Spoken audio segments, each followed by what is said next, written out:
Good evening. My name is Peter Christian Agner. I am the director for the Gotham Center for New York City History at the Graduate Center, City University of New York. It's my pleasure, as always, to welcome you to our conversation this evening. If you're not familiar with the Gotham Center, as usual, we invite you to learn more about us online at gothamcenter.org, where you'll find nearly 1,000 articles, hundreds of event recordings, dozens of podcasts, digital exhibits, and more on all things New York City history. And those of you looking for a more interpersonal experience should check out our online adult education program, Gotham Ed, offering mini courses taught by leading experts. Sign up now at gothamed.com. Tonight, as part of our regular series featuring some of the best and most interesting research on New York City history, we'll be discussing this rich new history on the Metropolitan Museum of Art by Jonathan Conlin, simply titled The Met, A History of a Museum and Its People. Of course, we called it the museum because in New York, a city teeming with amazing cultural institutions, the Met has long stood high above the rest. Not always in popular esteem, perhaps, but certainly among the elite who generation after generation built it up into a global institution, one of the world's largest and most famous, for many, perhaps, the greatest museum on earth. With almost 2 million works of art from 5,000 years of human history, it is breathtakingly comprehensive. Exhausting for any visitor foolish enough to attempt doing it in one go. 6 million people come to the museum every single year, lines wrapped around the block nearly every morning, open 7 days a week. Although there were some layoffs and readjustments in the 2000 teens, the Met shows no sign of stopping. Last year, it announced the creation of yet another new wing, its most ambitious project in decades, with a $120 million gift, the largest the museum has ever received. Like many institutions of such vintage, the Met has published official retrospectives at the usual quarterly marks of anniversary, but institutional histories often have questionable value. At worst, they read like annual reports instead of genuine studies authored by independent minds. Our guest tonight clearly loves the museum, and some may wish, I suppose, that he was tougher at times on it, but no one will question that what he has produced here is a serious, wide-ranging, at times often very critical piece of scholarship, looking at key periods of the Met from its founding, and not just at the directors and trustees who usually fill the pages of an institutional history, but staff, educators, and the visitors, looking at key questions that most works of such kind ignore. I won't say any more here, but allow me to introduce our guest briefly and our moderator before we start the conversation. Jonathan Conlin is a professor of modern history at the University of Southampton in England and the son of expats, but a child of New York City too, born and raised on the Upper East Side. Growing up, he notes whatever free time he did not spend in the old Bryn Mawr bookstore, conveniently located in the basement of his tenement, was spent at the Met. He was determined to become a museum curator and volunteered for a series of internships in Regensburg, Potsdam, Cologne, and Munich. But after studying the history of art at Conlin Institute in London, he decided to become an historian and moved to Cambridge for his doctorate, where he studied the origins of the National Gallery, later expanded and published as The Nation's Mantelpiece, the first history of that august institution. In fact, while in the US, Jonathan is promoting his book on the Met, published in October, in the UK, he is promoting another book which just came out today, The National Gallery, A History, a complete study of the museum written at the museum's request.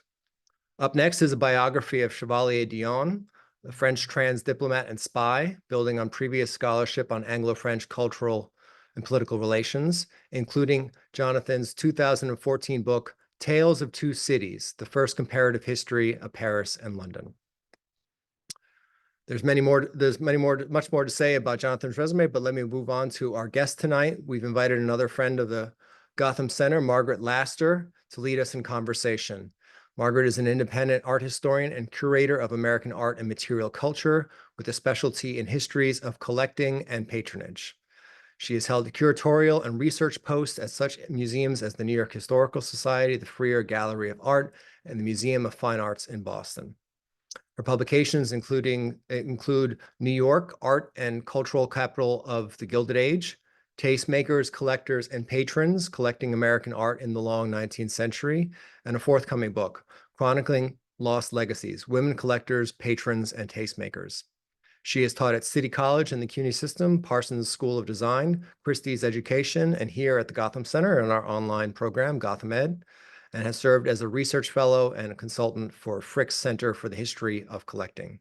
I'm extremely pleased to welcome them both here. One last usual bit of housekeeping before we start. The chat and hand-raising functions in Zoom are always disabled out of respect to our speakers. So if you have a question, please use the Q&A icon at the bottom of your screen. And I do encourage you to do so at any point in the next hour of conversation. We'll begin answering your questions around 7:30 or so. So with that, I hope you'll join me in welcoming our guests with the usual silent applause.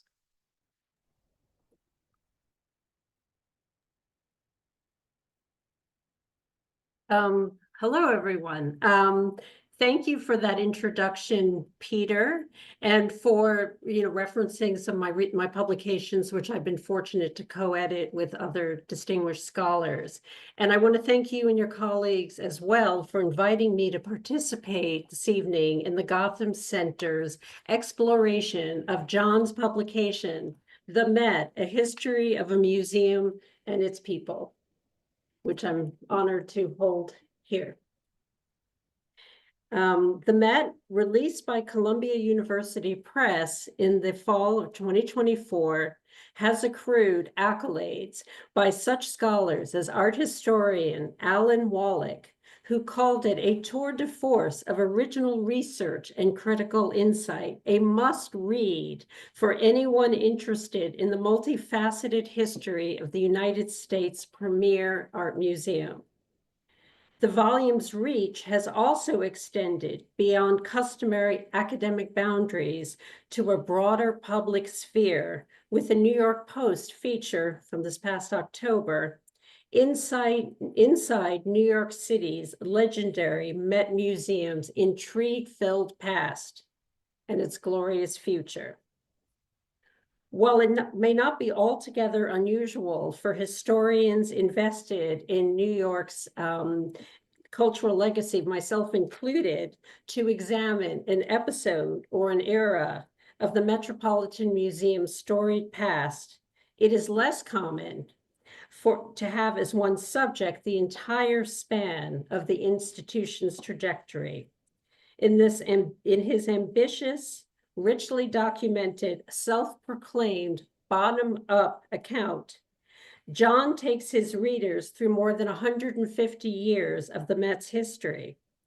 From prior to its incorporation in 1870, when it had neither a collection nor a building to house it, and this is documented in a chapter titled Innocents Abroad, the Founding Trustees, up through the more recent present, the very recent present, in a conclusion titled Cultural Vision 2020 ? Which explores the period encompassing a global pandemic, a racial reckoning following the murder of George Floyd, and the Met's delayed celebration of its sesquicentennial, which included an exhibition and large multi-author catalog, both titled Making the Met, 1870 to 2020.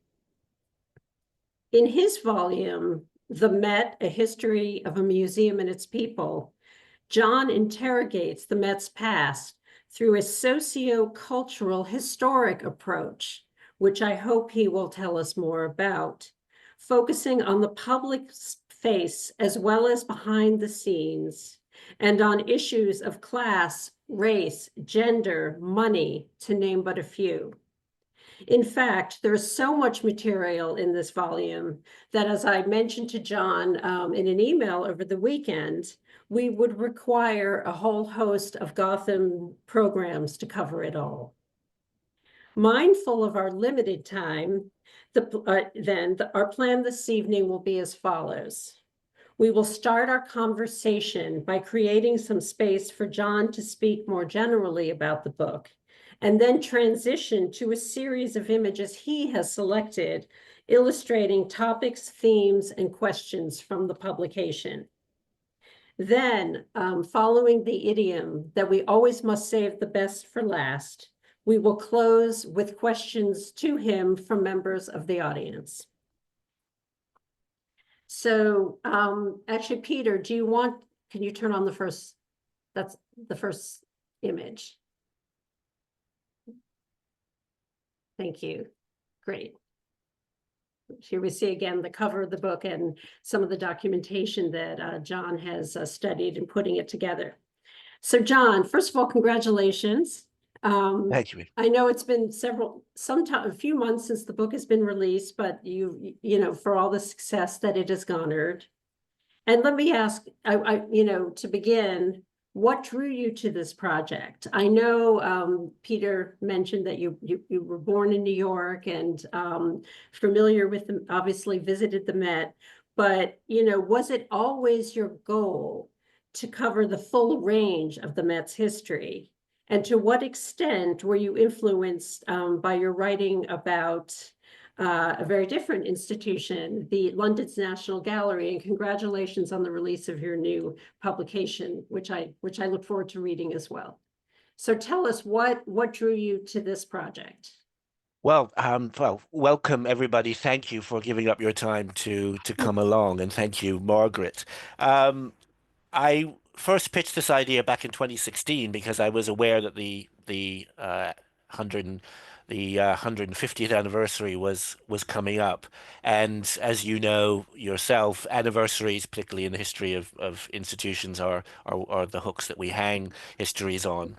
But with a kind of institutional biographical approach, which is what I've done with the National Gallery, it was clear to me very early on that that simply was not going to work for the Met because it's just simply too big. You would end up producing a very ungainly sort of annual report.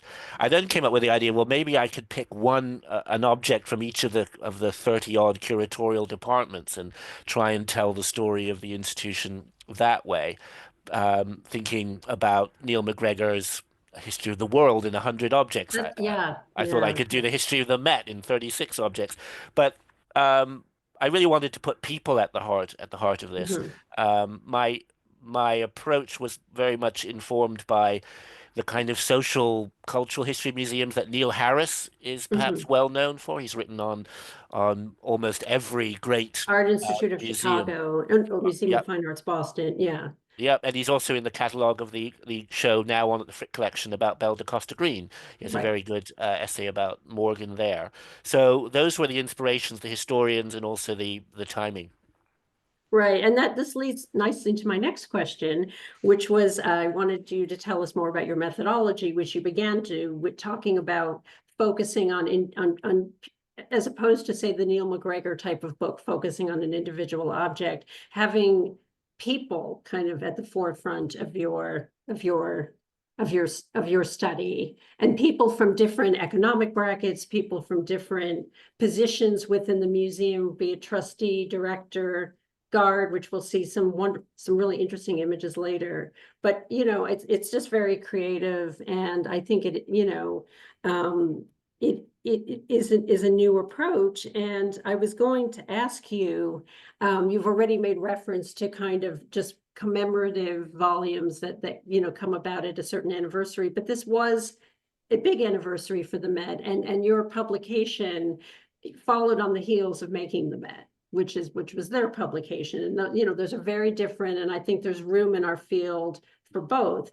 But is there, you do make references to that book in the course of your book, and kind of in ways that your approach does differ. And I'm just wondering, or any other scholarship, if you can kind of, if you want to give another example or situate your study. Yes, I mean, I think my concern with this book is that it might end up falling between two stools because, as you will know from being at the Frick Center for the History of Collecting, there's a whole subdiscipline with its own norms and ways of writing about institutions and about collectors, which is very much about provenance, strategies of collecting, things like that. Often focused, obviously, on Gilded Age robber barons. And then you have the much more theory-driven, I find it almost impenetrable, often Foucault or Baudrillard influenced museum studies or museology, which is very much about institutions and power. Specifically, the idea of the institution is something that dominates the public. So I wanted to try and find something. I can do both those kinds of history, but Mhm. I felt that that just wasn't going to work. So in this case, each chapter, rather than being grouped around an object, is grouped around one of a series of tribes or stakeholder groups, as we might call them. Mhm. And I wanted to do that with a view to avoiding the usual approach, which is to have one chapter per director. Because directors Right. are important, but their influence doesn't end when they leave. And of course, there are many others that shape the destiny of an institution much lower down. Although you do discuss some of the seminal directors in the history of the Metz institution, but I see what you're saying. It's not positioning a chapter solely on a director. They're kind of interwoven with other protagonists. And Yeah, but I had to break my own rule because there are two directors among the all the Met directors who are so much larger than life, right, right, so picaresque. One of which is Tom Hoving, right, of who course. Mhm. started in the late '60s, and the other is the very first director, Right. who we might get on to later, who was And yeah, something and in your of images, a fantasist. which we're going to look at in shortly, you have images from each, that are indicative of each of their directorships, or Mm. that is interesting. Okay, as this audience will no doubt will include, because it is the Graduate Center, include some doctoral students and other practitioners of history who are working on their own projects. I'm wondering what you can tell us about the process of research and writing this book and accompanying challenges. I mean, it's very interesting that you relied heavily on the institution's copious archival repository, which I have been fortunate to dig into as well. And while your book is not, and you make this very clear, an authorized or Met commissioned history, you do cite cooperation with some very high ranked individuals at the museum, as well as some unidentified curators or unidentified figures, which kind of is gives the we think it some intrigue. And then as well, anonymous sources. And then, you obviously look at a lot of external sources and archival materials too. And so I'm wondering, I have a two-part question. What advice you can give to other scholars who are listening about the research writing process from this experience? And or can you share with us any of your make reference to any archival findings that you came across that had that were discoveries that that had never Mm. been published elsewhere by other Yeah. authors?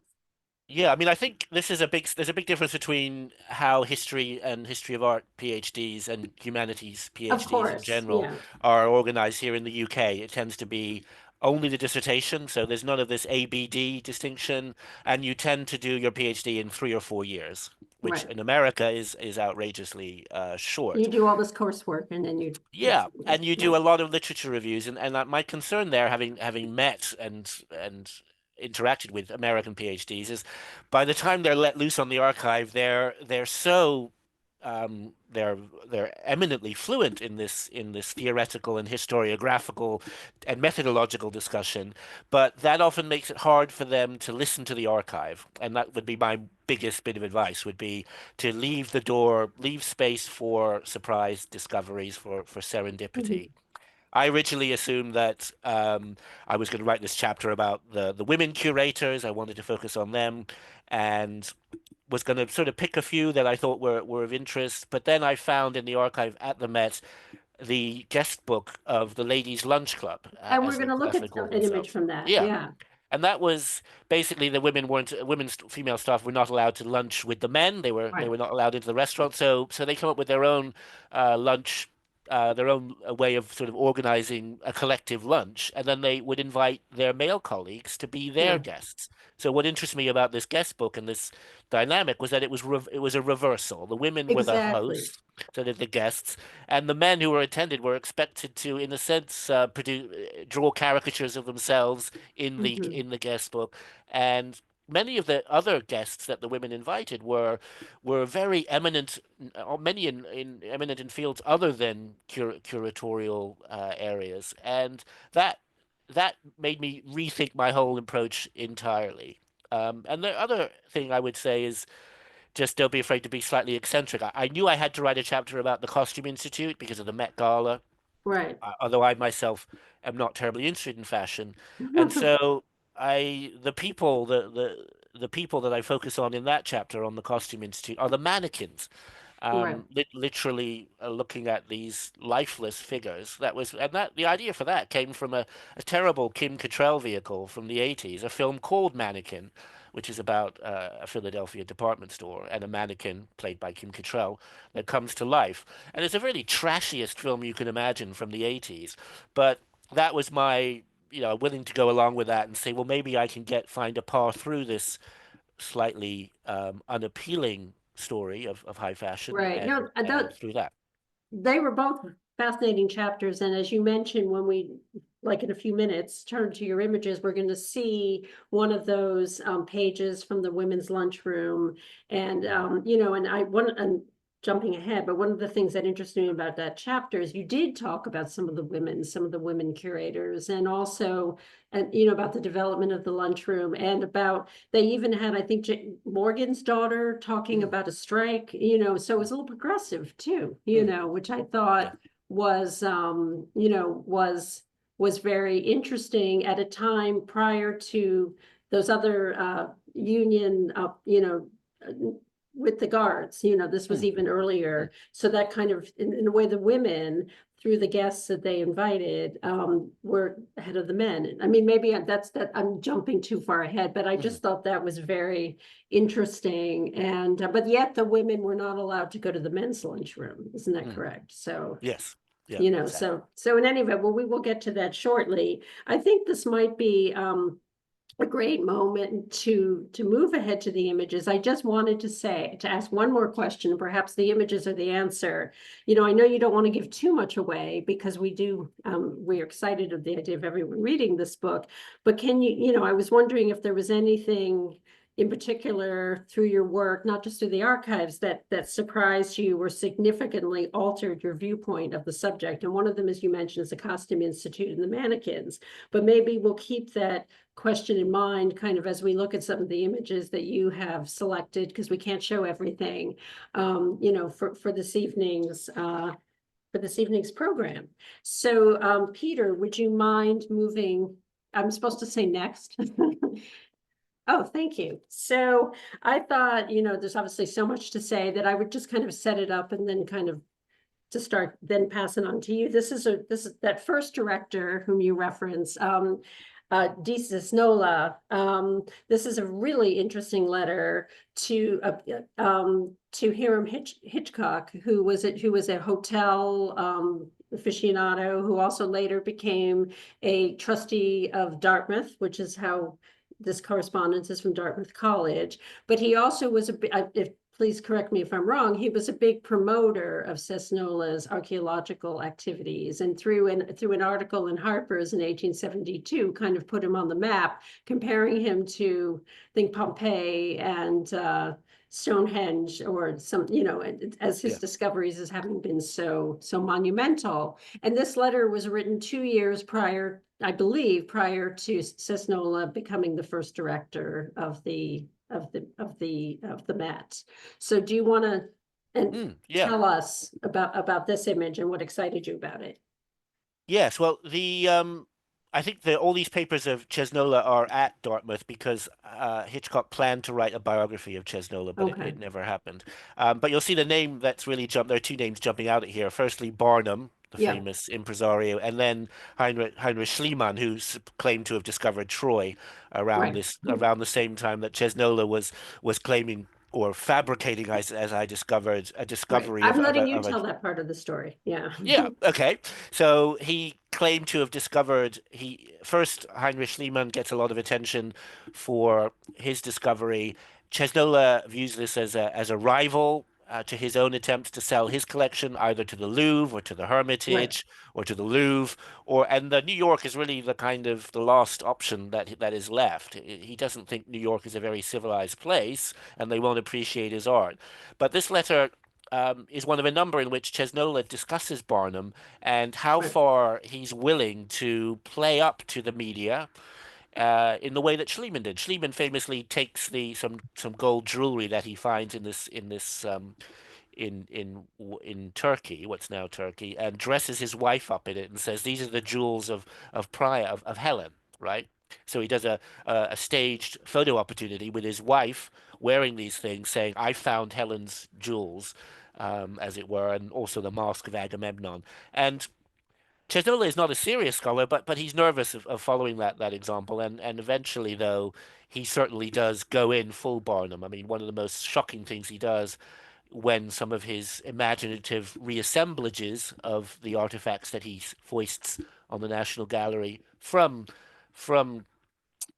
from his discoveries on Cyprus. When they are, he reassembles them to make them more satisfying, and those reassemblages are challenged. It goes to the court, and at a certain point, he invites members of the public. He opens the cases and says, "You can test. I'll allow you to test for yourself whether these are original artifacts." And he provided the public with acid, with axes, and with scrapers, so that the idea was, well, they could poke and they could scrape at the artifacts to sort of see for themselves. And it must have Right. been a very dramatic, interactive, as museums would call it now, but very destructive at the same time, and didn't really solve the dilemma at all.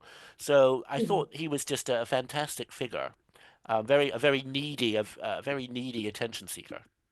Right. And and I love the line where where Cesnola says to Hitchcock, "You do not play the Barnum," and I just, which is underscored. I just think that that's very interesting. And Barnum's American Museum had recently burned down Yeah.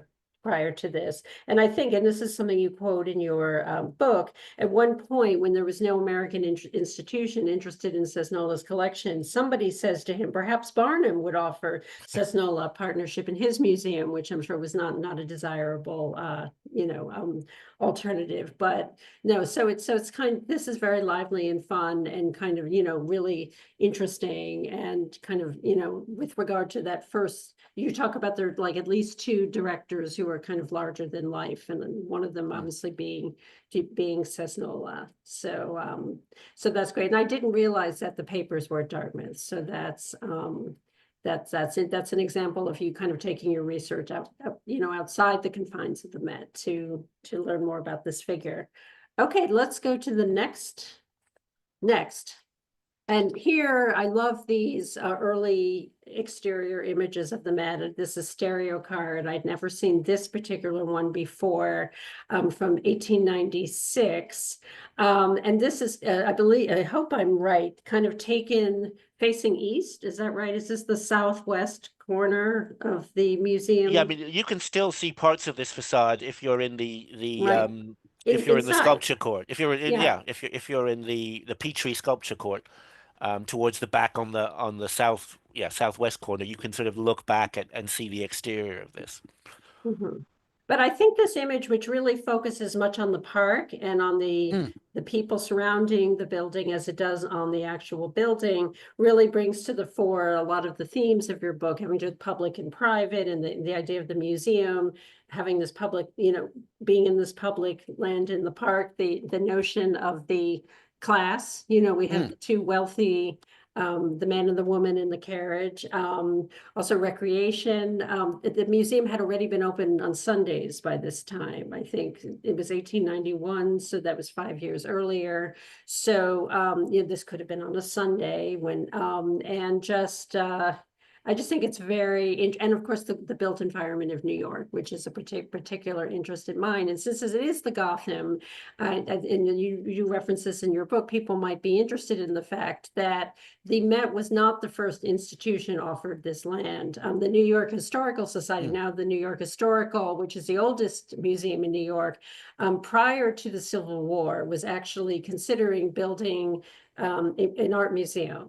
And based on some of the collections they had just gotten, such as the New York Gallery of the Fine Arts and Thomas Jefferson Bryan collection. And so they, at one point, were considering building a museum on this exact footprint. It didn't happen for a variety of reasons. And you have a wonderful quote of Barnum's saying, and I believe he's referring to the Historical Society, luckily the sleepy Historical Society could not raise the funds. And it went to the Met, and you touch upon this as well. There was some dilemma whether they would want their institution. The Met had already been in existence since 1870, but did not have its own permanent home. And whether they would want the Bryant Reservoir, which is, the reservoir, which is where Bryant Park is now, or the Met, or what the land for the Met is. But I just think this is a fascinating picture, and I wonder if you have anything to add, or if I've. Yeah, I mean, I should just explain what a stereograph card is. These are, Yes. You would have a wooden handheld Yeah. device where it would hold the card about say 12 inches or 15 inches away, and then by looking through a little viewer, these two images being slightly taken from different angles, there would be a 3D effect. So Yeah. these were ways in which you could travel in your parlor, and actually you could be at home, but you could travel to places that you might never have the chance to see. So I mean, this image really picks up. Firstly, I have to say, a lot of my whole approach, and this is the other person I would say, the other work that inspires me was The Park and the People by Ray Right. Right. Rosenzweig and Elizabeth Blackmore. And as that book shows, there was a lot of debate over who the park was for. For example, there was a lot of German people who lived in the Lower East Side wanted to use the park for beer gardens, to have concerts, or Right. to play sports in. And obviously, the lady and gentleman we see here would wanted it to be a driving park, which is what they called a park Right. where you only those 3% of New York who have a carriage or a gig, as this is, to drive through, not to walk, to drive through at certain times of day, where there becomes a routine of seeing and being seen of the limited elite at the top of the city. And here again, we would use that word robber baron, but one of the interventions I hope my book makes is trying to encourage us to start referring to these people, Carnegies, Havemeyers, and so on, as oligarchs, because I Right. think I was gonna, that yeah. that word I think is more contemporary, and robber barons and Gilded Age has a kind of twee costume drama, stick on mustache kind of slightly Mhm. infantilizing aspect to it. And I think we need to realize, yes, that these people they weren't just successful businessmen. They were rent seeking on a massive scale. They were the Elon Musks of their day. In many ways, history is repeating itself. So the term oligarch, yeah. Yeah. Yeah. And I think this Mhm. image I really chose as one of a pair. So if I could say next and do the next one, Yes, yes. And I was gonna because bring that yeah, next. Yeah, yeah. because I mean these steps were put in by Hoving, and before you had the big steps, there was a very narrow set of stairs leading up Right. just up to the main door, and this was obviously part of Mayor Lindsay's focus on new parks, vest pocket parks in Harlem and down in Midtown to have office plazas where people could sit outside and eat their lunch. And I think the idea originally was that this was supposed to be a place which would be New York City's stoop, and a place where people of all different classes could mingle. The And I think city it, stew. Yeah. yeah, and I think that it did succeed until Gossip Girl came along, which I'm a big fan of. And anyone who's seen that show, which is about the 1% of the Upper East Side, not quite the Upper East Siders that I grew up among, but the absolute richest members of New York and the antics of their children. And their fictional school is quite near the Met, and in between, sort of over lunch, they have a kind of pecking order, and if you're the queen bee, you're allowed to sit at the top of the steps. And if you're not the queen bee, you have to sit further down. So I thought that was interesting. And in a similar way, both those images, we see public parks supposed to be about Right, improving everybody's health, leisure for all, in actual fact, tailored to suit initially quite a small wealthy minority. And the same perhaps in reverse with these steps, created as a not as a reviewing stand for the 1%, but as a place where everyone could be accessible on to a level. all, yeah. Yeah, and we could be on a level with one another. But Hmm. of course, in Gossip Girl, that's not how the Met Steps work at all. hmm No, that's very interesting. You make me want to go stream this show. And but that, that, and I see now the comparison kind of with the women, the couple in the carriage, Mm. kind of in the front of the back exterior with Blake Lively as Serena van der Woodsen in Gossip Girl being the 1% on the top of the city stoops. Yeah, I think your pronunciation of her name, Margaret's made it clear that you have not seen Gossip I Girl. have not So. seen it, yes. Okay. But I'm aware of the argument that you're making. So how do I pronounce her name then? Well, Serena van der Woodsen, so it's Woodson. just sort of Yeah. more sort of stuck together. But Well, yeah, okay. So and I have, there are now Gossip Girl tours of New York City, as you'd expect, and the major stop is the Met Steps, and everyone takes selfies. So right, you know right.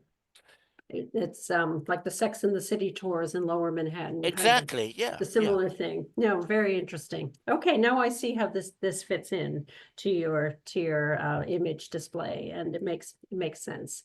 Oh, I was about to thinking that I was moving the images. Next, please. Okay, I found this a really fascinating section of your book, the chapter, I believe it's devoted to the guards, who you mention are kind of have the largest percentage of the workforce, or attendants or guards, and you give a really interesting history, kind of, as the evolution of the guard population at the Met, starting from almost trustee patronage, Mm, with the individual trustees choosing their guys, or like Cesnola picking, because he had fought in the Civil War, mm, picking fellow veterans, or others picking other people who they knew, and kind of the evolution of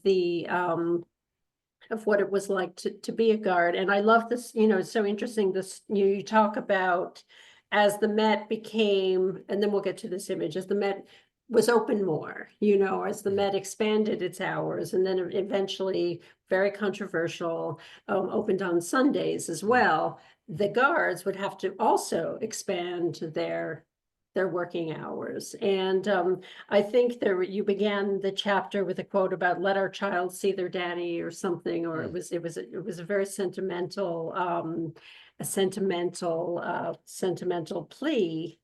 But it is really interesting, and kind of what was the status of guards? Were they deferential? I hate to use the mm. word servants, but it's coming from your book, to the individual trustees, or were they public workers? And kind of how that played itself out throughout the history. And also, I also found of interest when you discussed about the kind of the rules and regulations of being a guard, and how much communication you could have Mm. with the public. And today, I think when you walk into museums, sometimes the guards are the most friendly and often the most knowledgeable, about works of, often very knowledgeable about works of art, very invested in art. But you talk about, there was the uniform and a code of behavior, Mm. and that was incredibly interesting to read about. So tell us about the guards pistol competition. And Yes, well, this amazingly was actually held inside the superintendent's office, which it must have been an enormous office yeah, to for the end yeah. for this to go on. And it was interesting that Henry Watson Kent, who was the secretary, actually started opening this up to New York Times journalists and to trustees' wives. So there was a kind of sense, I think, in which this was. Again, treating the guards as slightly performing trick ponies, I think, in a way that I'm sure and being sort of presented and put on parade in a way that didn't give them much agency or much control. I mean, in addition to the issues you raise about class and about trying to prevent unionization, I Yeah. also thought it was an interesting way to bring in the story of different waves of migration into the city, Right. because you can look at the different names, sometimes Polish, sometimes German, sometimes Irish, and look at how, just looking at census records, how they all start in the Lower East Side, then they move uptown, then they move to Yonkers, then they move to Westchester, and as that happens, different sort of waves of migration into the city, as it were, get digested and flow through the Met.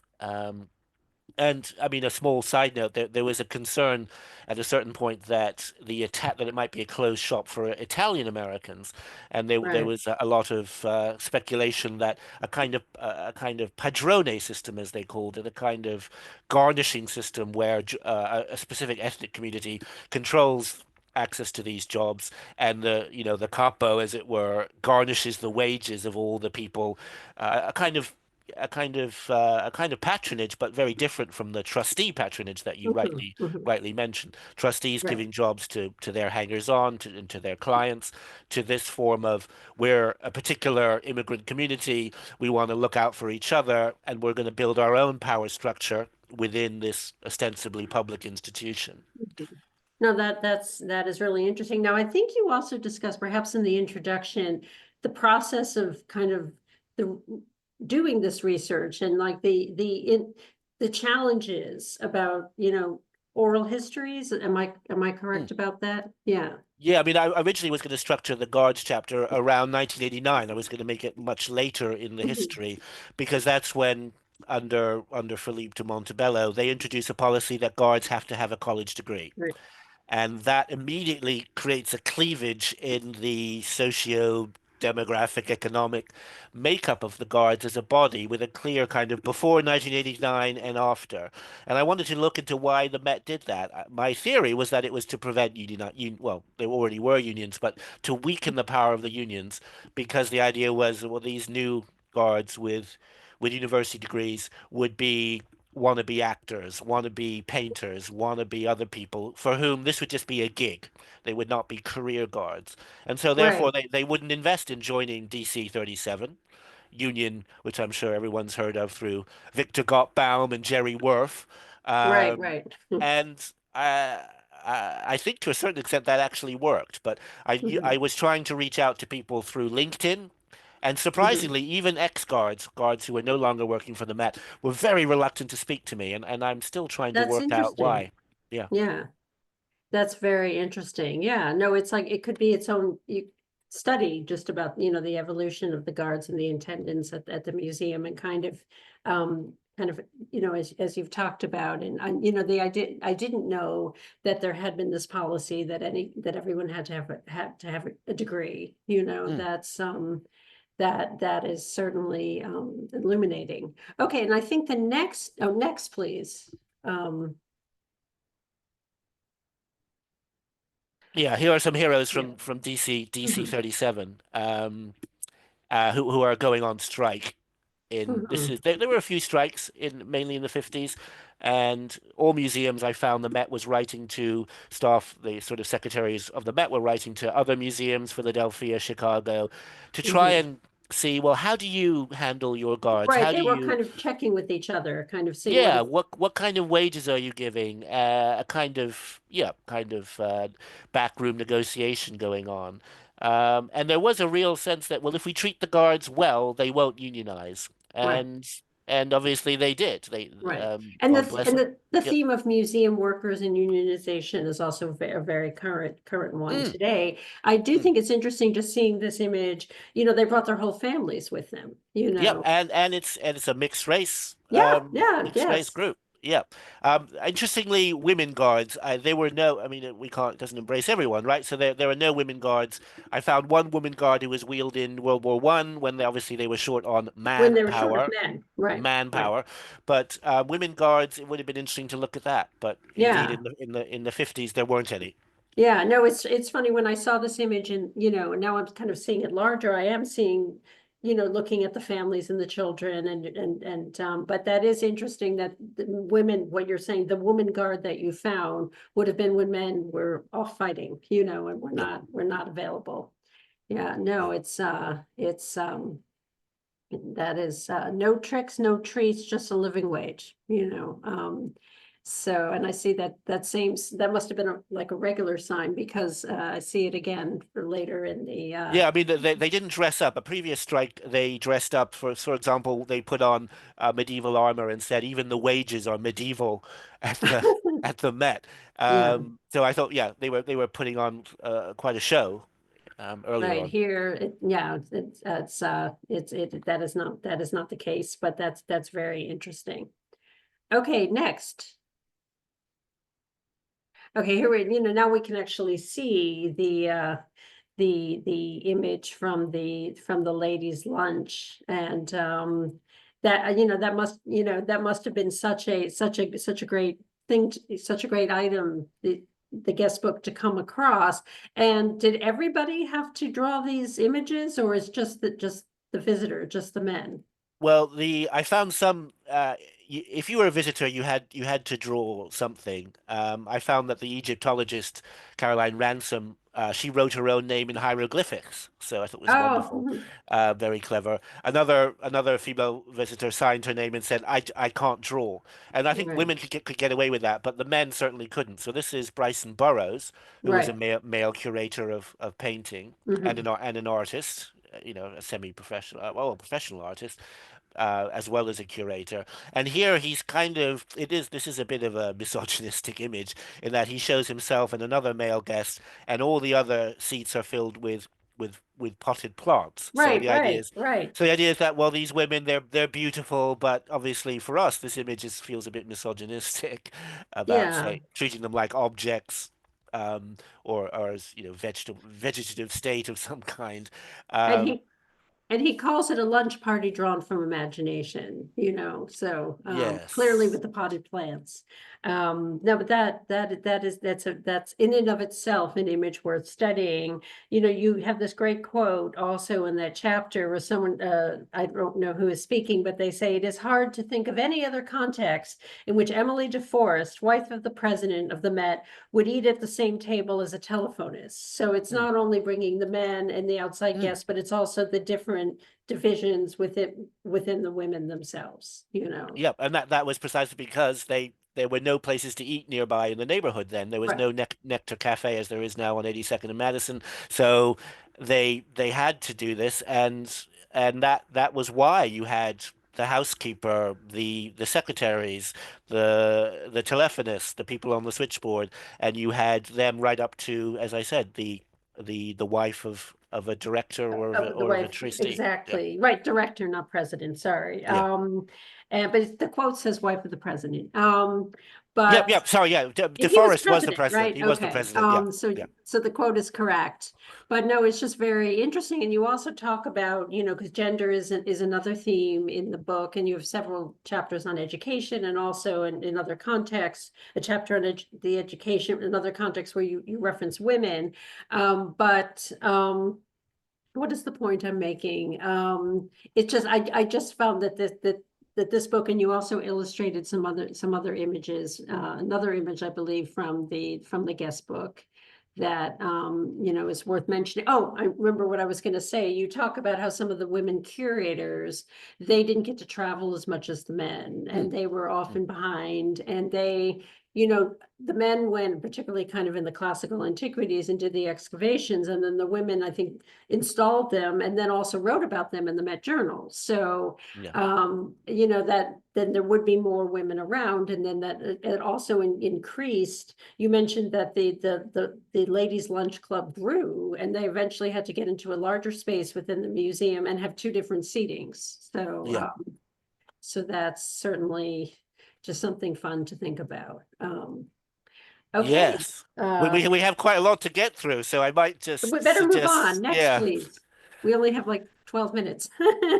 I, Okay, tell us about this. This is people. I think this is a great image because this is if you go to the Met today. Well, you can't because it's probably closed. I don't know what. Yeah, but you will see people. These are the people who, like Peter said, are trying to do the Met in one go, and they're absolutely wiped out. I mean, stick a fork Yeah, in them, stick a fork in them, then they're done. And I wanted to try and get the visitor perspective and try again to take the picture outside New York.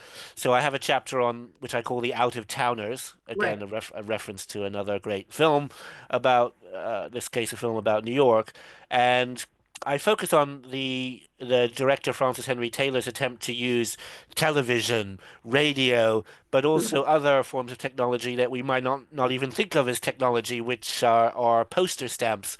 So, I mean, the next Right. slide shows Next slide. The Met miniatures, These and are really interesting.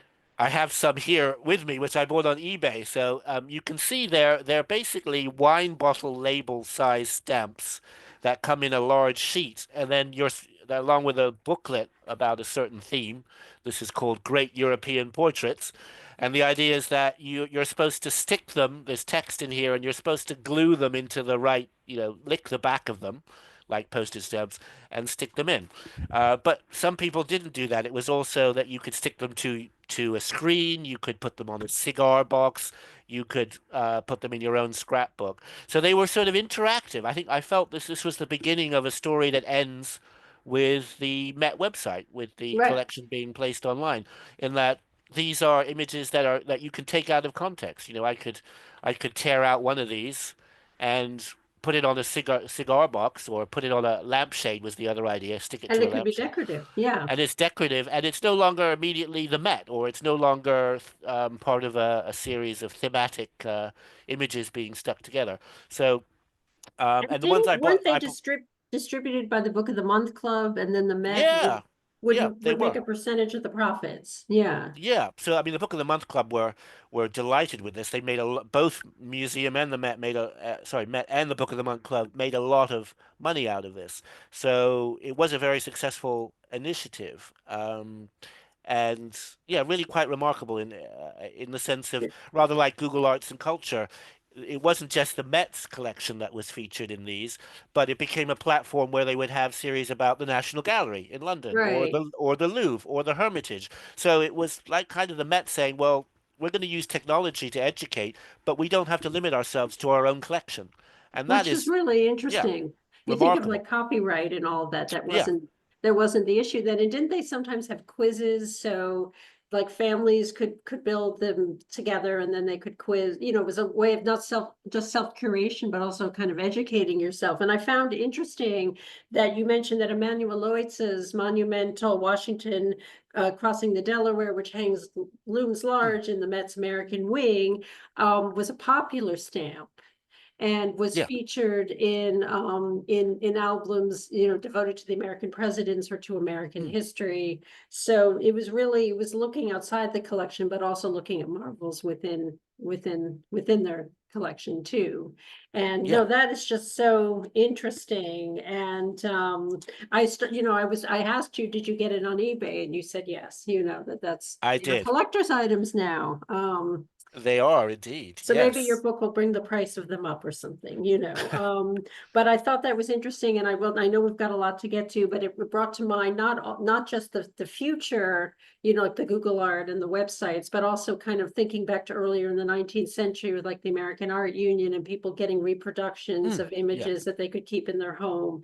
And interestingly, Kimberly Orchid just wrote a fascinating book about the American Art Union, which would be great for the Gotham. But it's just really interesting. And Yeah, I'm certainly a way of signaling to your. It's very much about respectability and respect for civilization, and so a lot of these are clearly about social positioning, about exactly. saying that my family is cultured, my family has taste, and so on. Exactly. And then Similar they to equated them with guided visits almost. You didn't even have to come yeah, to the Met, kind of. yeah. The So Met comes to you. So again, very much like the internet, like websites. Yeah, exactly. And so you don't have to be asleep on in those galleries. You can be as your previous image, you can be looking at this at home. And you also talk in the same chapter about Hoving's ambition to create like a whole Annenberg studio with film and, and technology and stuff, which would come a little bit later, but the idea of bringing the Met, coming out from the Met and as a form of education. Okay, next, please. Oh, here Okay, we have this is before the Met Gala. These they're people are doing the dancing. twist, right? They're dancing the Yeah. twist. And would you believe it? This was considered to be so scandalous. The then director, Jim Rorimer, was Gay Talese was the New York Times reporter assigned to this particular to cover it. And this is an unwise thing for a director to do. Rorimer spotted everybody suddenly doing the twist, and this is in what was then called the Draporium, which was the where the restaurant was later, which is now the classical court Right. at in the west, in the southeast corner. And Rorimer said, who allowed this? I did not allow this, and of course that idea of him not being in control made it all the more delicious. And Yes, yes, yeah. this picture was on the New York Times front page the next day. I mean, I don't know why they thought the twist was so shocking, No, but yeah. it's great. Okay, And next. I Oh, think wait, sorry. I think with the Met Gala certainly continued with that, the idea that this is the one night in the year where there's a kind of carnivalesque inversion. But I mean, there's still a big difference in that back in this day, you could have a non-dining ticket and you could come along later and dance for a relatively affordable sum and get So it dressed up. attracted a broader Yeah, public. Yeah. including, I mean, people who went there in in the 90s and late 80s tell me a lot of drag queens used to go and just Mhm. have a great time. But of course now, you and I can't go. No, no, No, no. We I would just be yeah, standing blocks away. Yeah. exactly. I doubt many of if I wonder if any of the people listening are eligible to go to the Met Gala. I So don't yeah, know. I'm probably not. yeah. Okay, next, please. And this is, you mentioned your discussion about the sort of the development and the expansion of the the Costume Institute and the use of mannequins kind of Yes, to yeah. chart I, that. I sort of bracketed this chapter with an exhibition held in 1963 where they took the mannequins upstairs. The Costume Institute's always sort of been on the ground floor. Took them upstairs into the Wrightsman's Gallery and posed them in certain rather anemic arrangements, and then jumped forward to 2004 to this very much more filmic or cinematic installation Right. where you kind of have these vignettes where there's Yeah. clearly something dramatic happening, and we get the chance to fill in the Right. rest We of come in what's at a happened certain before. Yeah, stage and what's just happened, what might happen next. And this was quite criticized at the time, especially for destroying a Kangxi vase. Um, and then you quoted, I so believe it was Charles Saatchi saying it's hard to imagine anything as upsetting as the sight of the smashed porcelain at the Met, which we see here. yes, I mean I do think it strikes a strong note of decadence, which I think fits the time. But I mean the way the mannequins, I think the reason it worked was because mannequins are produced for department stores, so the Met was clearly having to adapt them to fit historic bodies. And you would think that, well, human bodies haven't changed that much. But when you look at fashion in terms of where the waist is, for Right. example, and and what and the shape of bodies as well, that I was very interested in this process of borrowing these um, mannequins from department stores or Right. from companies that supply fashion labels like Schleppy or Pucci, and adapting them for a very different context. So you kind of got this business versus museum, and also the sense here of trying to. The reason they did this is because people just don't visit these period rooms. And so Right. Right. in both cases the idea was, well, let's stick some mannequins in them as proxies for the visitors, in that Right. Right.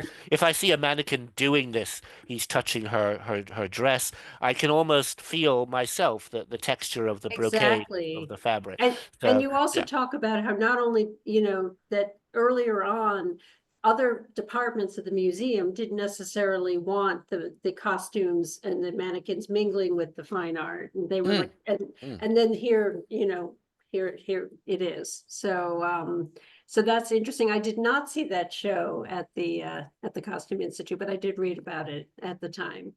Okay, thank you. Moving, oh, next, please. Okay. Yes, this is the other thing I felt I had to cover Mhm. was Harlem on My Mind, Right. the 1969 exhibition by Alan Schoner, who had done a very successful show in the Jewish Museum about the Lower East Side, Portal to America, I think it was called. And the Met Hoving saw that show and thought, great, I want to do a show about Harlem. Let's do the same treatment, same curator about Harlem. And as I'm sure many of you are aware, it was very badly received as a Right. case of On all white fronts, yeah. on all fronts as sort of a white savior complex, white man going to Harlem to rescue the heritage of Harlem and present it to Harlemites who were denied agency. Lowry Stokes Sims, who I'm shown here, was not part of that, um, but it was a curator brought in the kind of sort of nuclear winter that followed that, because after that, in the whole under Montebello, all this kind of gets shut down. This kind of experimentalist approach. But Lowry Stokes Sims was hired for the contemporary art department and does the first black art shows in which black artists get proper agency.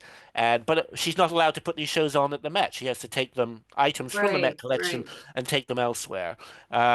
So she served from the 70s right through to 1995 and became a full curator. But the Met only hired its second black curator in 2011. right, So there's a lot of work to be done, and obviously we'll be getting on to Black Lives Matter and that whole episode next. But it's very important that we look back at what happened before. right. Absolutely. Okay, next, please. Here we are, coming closer to the present day. The Met has only ever thrown out or defenestrated one director in its 150 years, although they came close to getting rid of Chesnola, with good reason. Slightly much less, I would say, no reason at all to do it in the case of Tom Campbell, shown on the left. And this, along with Black Lives Matter, was something that I felt I can't just end the story in, I don't know, 2000 and say, well, I'm a historian, I can't cover more recent events. Right. I just felt that this struggle between president of the Met, Dan Weiss, and the Met director that he kind of helped to push out. Thomas Kimball, yeah. Um, um, I would not. This was the first attempt, and if you read it, which I hope you will, I'm very clear that these are recent events. I interviewed everybody I could. I interviewed all the people you can see in this image and other people, but it's the first draft of history, very tentative. But I still would. What I would stand by is the statement that I did not write it because I thought this was just about two or three people that just didn't get on with each other or had other personal reasons for for for doing what they did. I felt that this reflected broader questions which are ongoing around governance, around access, around the role of trustees, and the relationship between president and director, and which had been around before and which will remain with the Met in the future. Right, You quoted the New York Post review, which had in its right, title, The Glorious Future. I think it's very important to say that I'm critical of the Met because I believe the Met has a future and I want to right. inform I was, that future. There's a lot, Columbia University Press, a lot of people on the advisory board for that were of the view, or some of them, that the Met should not continue to exist. That in a sense it's so patriarchal, it's so tainted by its history of exploitation and misogyny and other things, that in a sense it's just game over. And I very much wanted to push back against that and be a critical friend to the Met, precisely because I love it and I want it to continue forever. But right, you and know, you end the book with that sentiment, after, and I believe I'm quoting you, not quoting you, quoting someone else, but you say the vision of a world that cherishes a common human creativity will continue to evolve. It will never be fully realized at any one point in time. We do not have to give up the Universal Survey Museum simply because no institution has yet to perfectly embody the universal human values associated with it. Democracy has never been fully achieved, despite a history many centuries longer than that of the museum, and that's particularly charged at this moment. Yep. But you know, I was thinking back to the New York Post heading as well. So okay, we're really nearly out of time, and before we want to turn to the Q&A, before I turn the digital control back to Peter, I just want to thank everyone for attending. I thank you very much, and on to Peter. Thank you all. We are already into the Q&A section, so let's just move right along. So, first question, was the creation of the cloisters something you thought about writing and then set aside, or was it story just did not fit into the kind of history that you wanted to write, John? Yeah, that is something that's gone right to a sensitive spot. I'm very much aware that there's only one sentence perhaps about the cloisters here. What I wanted to do was try and have a chapter there looking at how it converted from George Gray Barnard's from that studio, from that very um unusual environment where he had guides dressed up as medieval monks taking people around, and what happens when that becomes a museum. I found one lovely quote where he talks about how he's annoyed that they've had to put in lighting and they've had to put in cables for the lighting, and he says seeing them running over his altarpieces that he'd collected and reassembled, it was like snakes were kind of technology that he didn't welcome, of electricity, were kind of colonizing this space, which he saw as kind of a pure, untechnologically mediated experience of the past.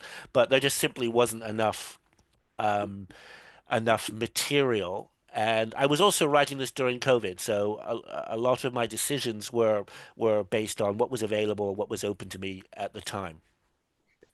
Well, that leads into another question, which maybe is just like a brief add-on to the answer you provided. But the Gary asks, "What do you most regret at leaving on the cutting room floor?"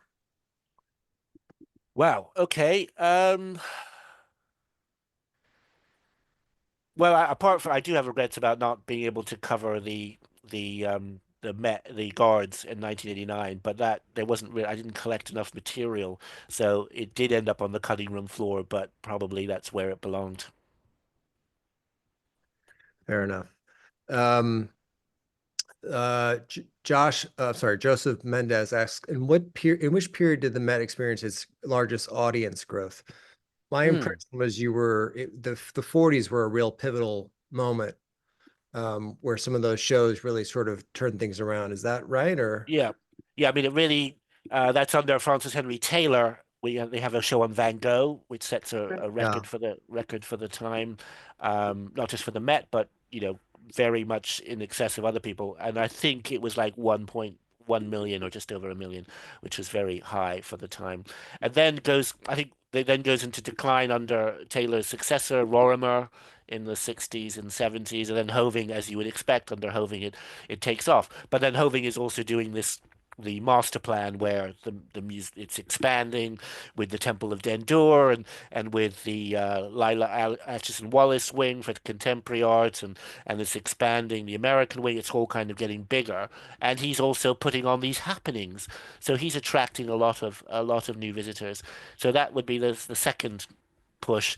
And then under Tom Campbell, partly because they got rid of the requirement that you had to, well, people the suggested they had a whole problem. One of the financial crises was that it used to be that out of towners didn't realize that you can just give $1 if you want, if you used to be able to do this, just give $1 and that would be enough. And as Tom explained to me, once people start, with social media and start being aware that what New Yorkers know, which is that you can just pay what you wish as a voluntary donation, that's when the income from visitors went through the floor, and among yeah. other things, as we know, they had to introduce fees. Well, I mean, allow me to squeeze in a question there that I just feel like we have to ask. It's one of the more sort of jumps out in the book. But you say early on when we were talking, I think one of the first maybe the first chapter, that in most of the scholarship written on the Met, the question about ownership doesn't really sort of appear at all. And yet that's sort of like one of the most interesting sort of themes that pops up again and again in the book. Do you want to just say a couple of words about that? And the Met, I think it's really weird. The city pays for the heating of it, pays for the building, pays for the heating, the electricity, and all that sort of thing, but doesn't own the artifacts. So it's this very strange public-private sort of partnership. And I think we're still working out the how those two things fit together. One of my criticisms of the reliance of the Met on oligarchs is that, in a sense, it's the system of tax write-offs for people who give things to the Met has created a context in which we've ended up with a museum that's been shaped by the oligarch collectors and what they like and what their dealers and their advisors like. But in a sense, we've all subsidized it, or rather, previous generations did, because a tax write-off doesn't mean that Uncle Sam says, okay, we just won't collect as much tax this year. The money has to come from somewhere, and it's Uh, you and me, we're the ones paying for it. But does anyone ask us what we want to see in the Met? Of course not. yeah. No, there's a technical term, it's escaping me right now, but those are some of the biggest losses to the federal government, some of the main reasons for the tax burden being where it is.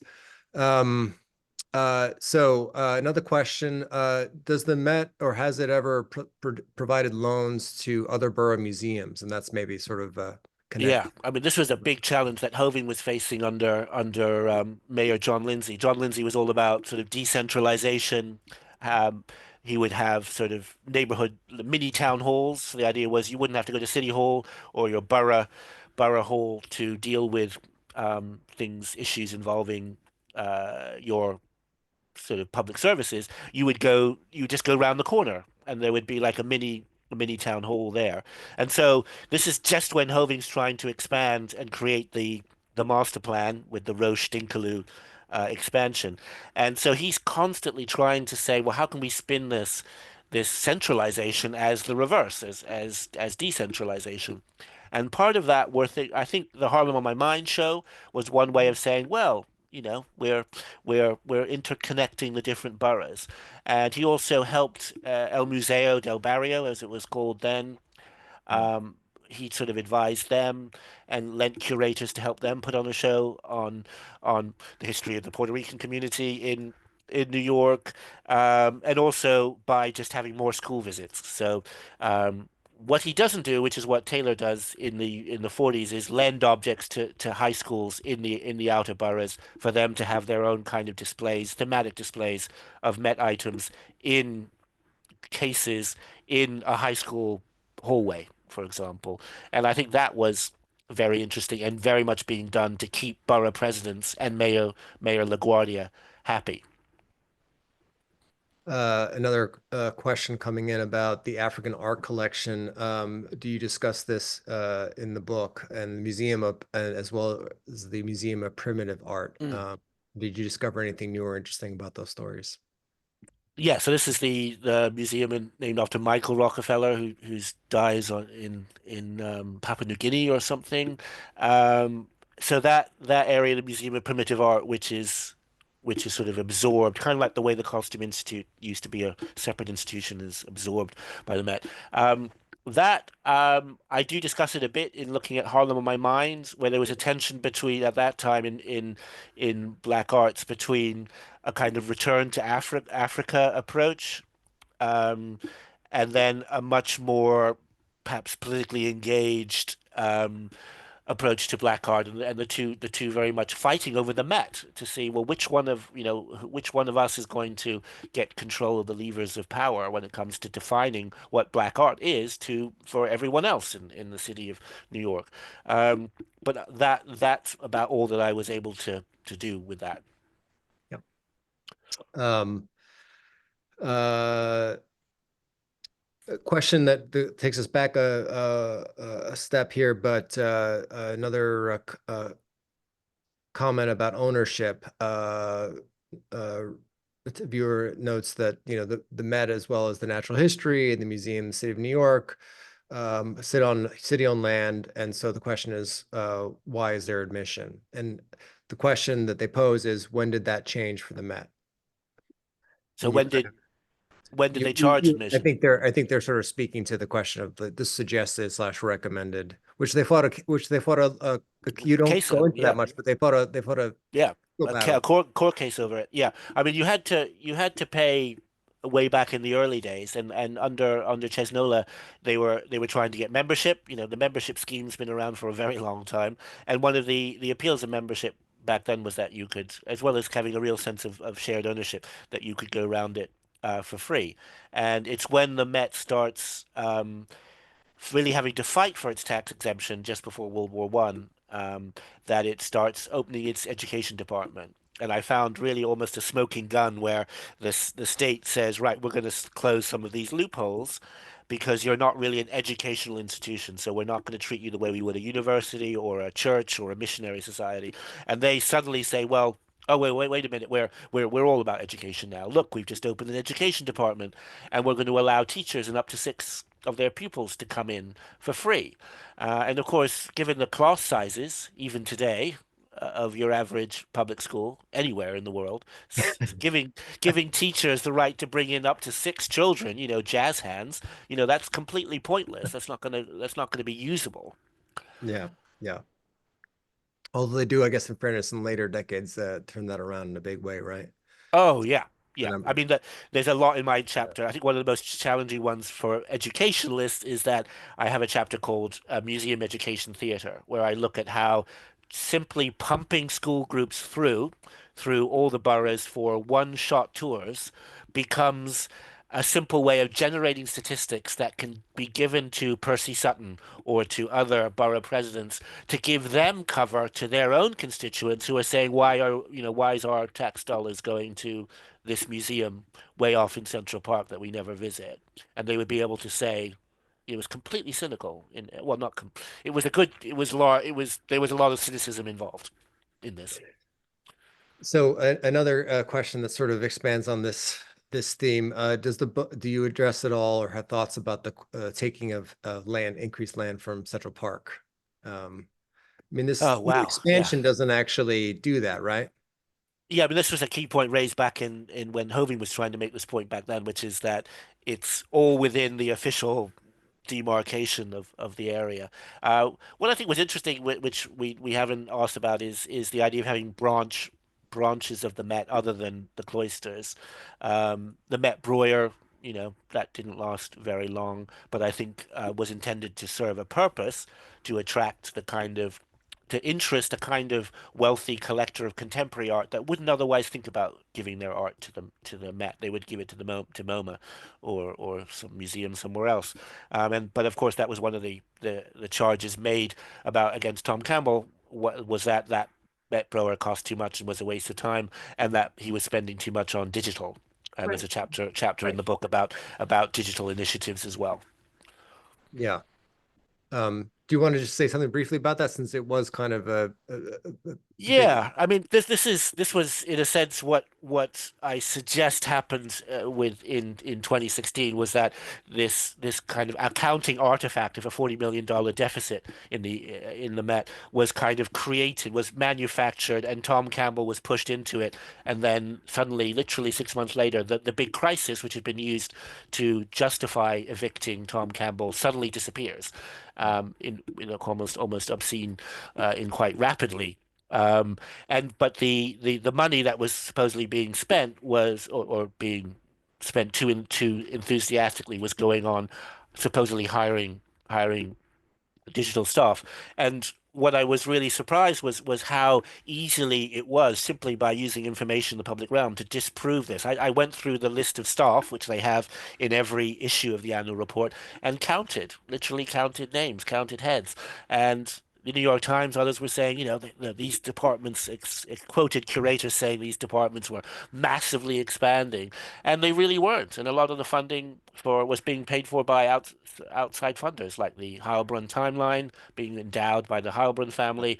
Bloomberg Connects was paying for the handheld devices, and yeah, yeah, yeah, programs that were very successful for them, yeah, but yeah. were not, yeah.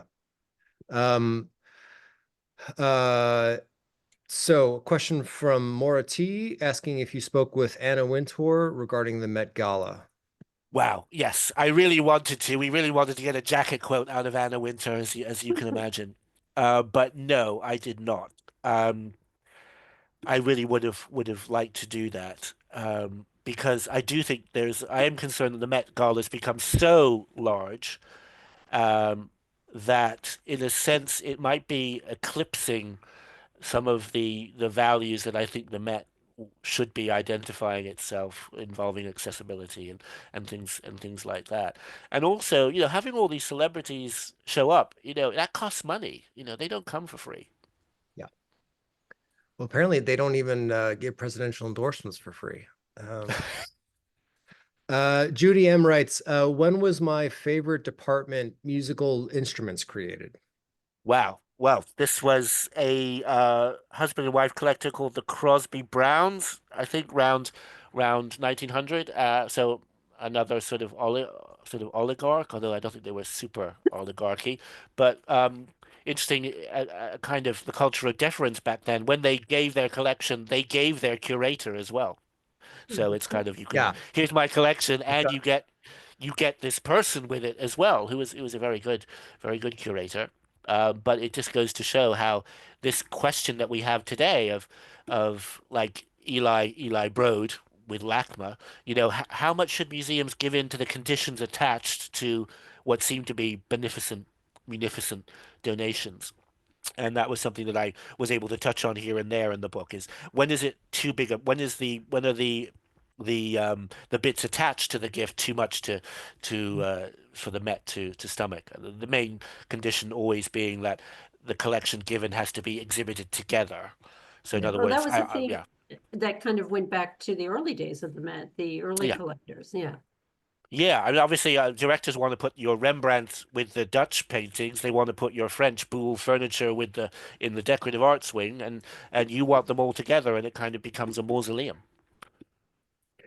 Yeah, that was a very interesting part of the book. And if I can kind of layer on again, like the point you make about the larger point you make about professionalization or the professionalization narrative, right? And how a lot of these people that were in these positions of authority were either sort of placed there or they actually like, or they're the, I mean, even the folks that are going out and getting the art. I mean, I'm blanking on the name, but the person who goes out and gets that big collection of Dutch and Flemish art and then they're selling off most of it, Oh yeah, within the decade because it's, the title of your chapter is Innocents Abroad, the Mark Twain reference. Parisian dealers are kind of like going out and getting yeah, some low-level yeah, aristocrat to bless the thing just so they can yeah. con the rich American into buying the stuff that's like great art or, subjective debates aside, great art when it's actually not great art. And yeah, and these curators are sort of being attached to the collection, even though they don't necessarily sort of know whereof they speak, right? Yeah, I mean, I think there was a real belief, a real skepticism about art history and archaeology as sources of authority in the late 19th century. These sciences were still developing, these disciplines were still developing and doing their own kind of interdisciplinary boundary work, as we would say. And that left a lot of room for faith in men of business to have aesthetic judgment. And to be able to be entrusted with decisions that today they don't seem to be terribly qualified for. And they, as you say, they were often slightly suckers for a noble provenance. So you tell them this painting belonged to Louis the 15th, and they get very excited.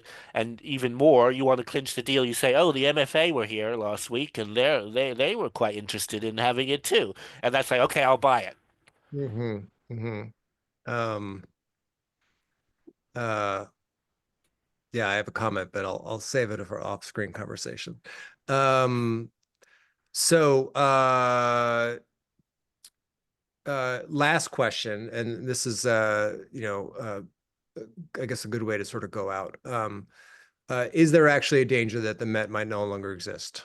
Yeah, I saw that question here, and I was going to pull a book off myself about the British called "The British Museum" by Dan Hicks. Dan Hicks is director of an ethnographic collection in Cambridge, either Cambridge or Oxford. I get them confused. I get them confused. And he wrote in this book that it was a lot mainly about returning objects like the Benin bronzes. And in his own museum, and we've seen this in the Wellcome collection here in London as well, we've had directors literally almost wanting to having a kind of institutional death wish, literally wanting to be the last director of their institution. So in the case of the Wellcome Trust, this very good museum about Henry Wellcome's collecting of folk remedies and ethnography around health was closed to the public. It had some of the finest, best designed, most up to date museology going. It was shut down. Um, yeah, with the Met, it's obviously not going to happen, fortunately. But there does seem to be this disjuncture between museum studies and, as it were, the real world. Over some of these questions, and I found that, as I said in the beginning, slightly frustrating methodologically. Well, I mean, I think I share your view fully that, you know, the Met, like so many institutions, maybe all institutions, does have this very problematic history in many ways, but it is a glorious institution, and it is our job to reform those institutions. I hope that your book goes towards doing that as you intended. I recommend it to everyone who is interested in the history of this institution. It is jam-packed full of information, as our presentation tonight suggested. And John, it really was a pleasure to read. I learned a lot, and someone who also loves the Met, and doesn't want to look away from any problems we might find in any institution we love. I found it very balanced and useful, and a pleasure to read. So I congratulate you. I'm sorry we can't have you back next week to talk about the National Gallery. Well, thank you both of you, especially Margaret, for all the great questions. I've had a blast. Thank you. It's a pleasure to have you. Yes. Congratulations. Wish you all the best. We'll share the code so everyone goes out and buys the book. John, I hope you enjoy your evening. Margaret, thank you so much for questions tonight, and thank you all for joining us. We'll see you again soon. Bye-bye. Bye.